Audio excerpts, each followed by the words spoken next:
Selamat pagi, selamat hari Minggu dan Shalom. Senang bisa berjumpa kembali bersama dengan Bapak Ibu Saudara-saudara yang terkasih dalam waktu teduh pagi edisi Minggu 17 September 2023. Kita akan baca dan mendengar firman Tuhan 2 Raja-Raja 2 ayat 6 sampai 18. Mari sebelum kita mendengarkan firman Tuhan, kita berdoa. Kepadamu ya Tuhan, kami bersyukur di hari Minggu ini, karena kasih dan kemurahan-Mu Engkau boleh memberikan hari yang baru ini, dan kami bersyukur untuk semuanya itu. Pagi hari ini kami rindu untuk mendengar firman Tuhan. Kiranya pertolongan Roh Kudus kami dimampukan untuk memahami dan juga melakukan kebenaran-Mu. Berbicara Tuhan, kami anak-anak-Mu siap mendengarkannya. Ampuni dosa kami, di dalam nama Tuhan Yesus kami bersyukur. Amin. 2 Raja-Raja pasal yang kedua ayat 6 sampai 18. Berkatalah Elia kepadanya, "Baiklah tinggal di sini, sebab Tuhan menyuruh aku ke sungai Yordan." Jawabnya, "Demi Tuhan yang hidup dan demi hidupmu sendiri, sesungguhnya aku tidak akan meninggalkan engkau." Lalu berjalanlah keduanya.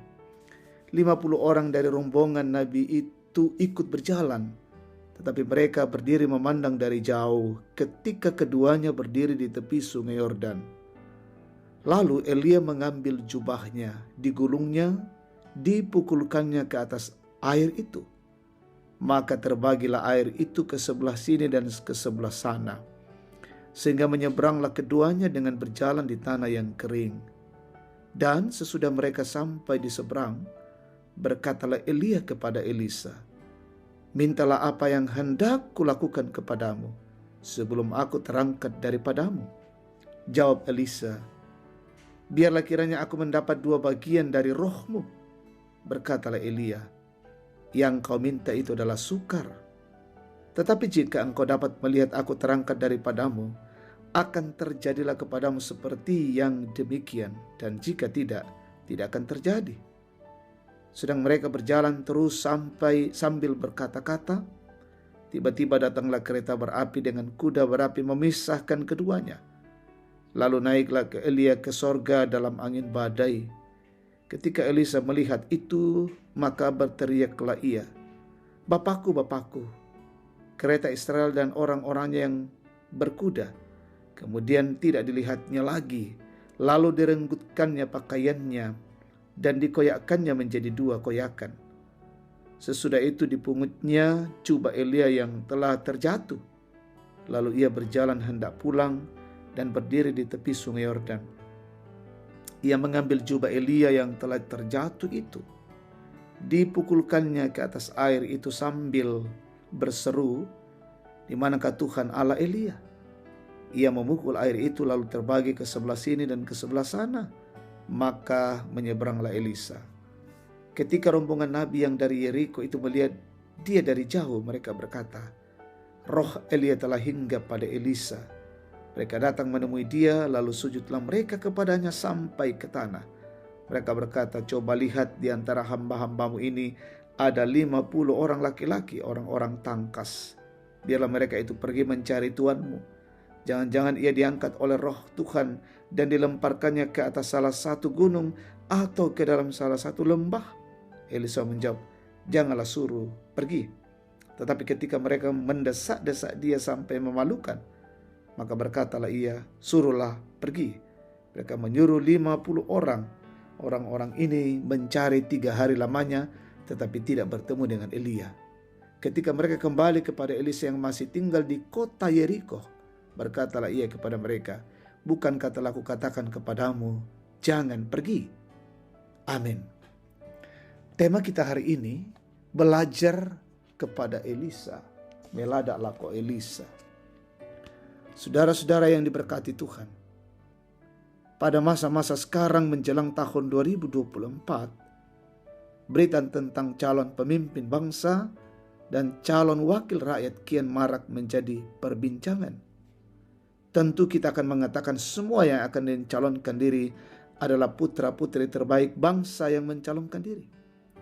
Mereka ingin memberikan diri untuk melayani rakyat dan bangsa.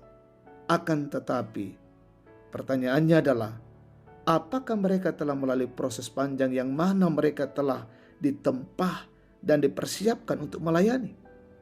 Semoga tidak ada yang instan. Setelah Elisa mengetahui bahwa ia akan menggantikan Elia, ia benar-benar mempersiapkan diri dengan terus mengikuti Elia. Elia yang akan segera terangkat ke sorga, akan meletakkan tongkat kepemimpinan kepadanya yang harus dipertanggungjawabkan kepada Tuhan. Ia terus mempersiapkan diri dengan selalu mengikuti Elia kemanapun pergi. Dalam perjalanan tersebut, matanya kian terbuka menyaksikan kuasa dan kedahsyatan Tuhan. Pengalaman inilah yang semakin menyadarkannya bahwa sekalipun tanggung jawab yang akan diembannya cukup berat, namun kebergantungan kepada Tuhan akan menolong dan memampukannya untuk tugas dan tanggung jawab itu. Saudara-saudara, tidak mudah untuk menjadi pemimpin. Seorang pemimpin harus menyadari bahwa tanggung jawabnya bukan hanya untuk dirinya, tetapi juga bagi orang lain. Karena itu menjadi seorang pemimpin harus mengalami proses dan persiapan diri yang matang. Kepemimpinan Kristen adalah kepemimpinan untuk melayani. Sikap Elisa dalam mempersiapkan diri untuk menggantikan Elia patut menjadi contoh dalam rangka mempersiapkan diri untuk menjadi pemimpin. Amin. Mari kita berdoa. Kami bersyukur kepadamu Tuhan Allah untuk kebenaran firman-Mu yang boleh kami dengarkan pada pagi hari ini. Memampukan kami untuk terus mengandalkan dan bergantung hanya pada Tuhan saja. Dengan tugas dan tanggung jawab, dengan pekerjaan dan pelayanan yang Tuhan embankan bagi masing-masing. Tentunya kami boleh menyatakan dan bertanggungjawabkan di hadapan Tuhan. Jika hari ini hari Tuhan yang Tuhan kuduskan, kami akan membangun persekutuan dalam rumah Tuhan dalam ibadah Minggu Raya. Mampukanlah kami, layakkanlah kami, dan persekutukanlah kami ya Tuhan. Kami sebagai majelis gereja yang bertugas, Tuhan berkati seluruh jemaat-Mu yang datang beribadah. Tuhan gerakkan satu persatu dan kami berhimpun dalam rumah-Mu, memuliakan Dikau. Berkati pemerintah, bangsa, negara kami, berkati pemimpin kami, berkati wakil rakyat, berkati aparat negara, berkati penegak hukum, dan benar-benar Tuhan pakai untuk menegakkan kebenaran, keadilan di negeri ini. Berkati umat Tuhan dimanapun berada. Mungkin ada yang sakit, Tuhan jamah dan sembuhkan. Yang berduka Tuhan hiburkan, yang lalai sadarkan, yang mengalami pergumulan, tekanan, kesulitan, teguhkan dan kuatkan mereka, ya Tuhan. Kami mendoakan orang tua kami dalam masa-masa tua, peliharakan, dan mereka tetap sehat menikmati kasih karunia-Mu. Kami mendoakan ya Tuhan, umat-Mu yang mencari pekerjaan, Tuhan karuniakan yang terbaik bagi setiap mereka. Anak-anak-Mu yang berjuang dalam pendidikan, Tuhan tambah-tambahkan hikmat, kepintaran dan kecerdasan bagi mereka. Yang berulang tahun hari ini, sempurnakan sukacita mereka.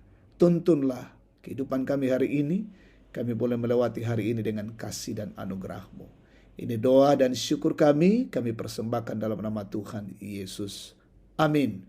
Demikian waktu teduh pagi, Tuhan memberkati kita hari ini. Selamat hari Minggu. Shalom.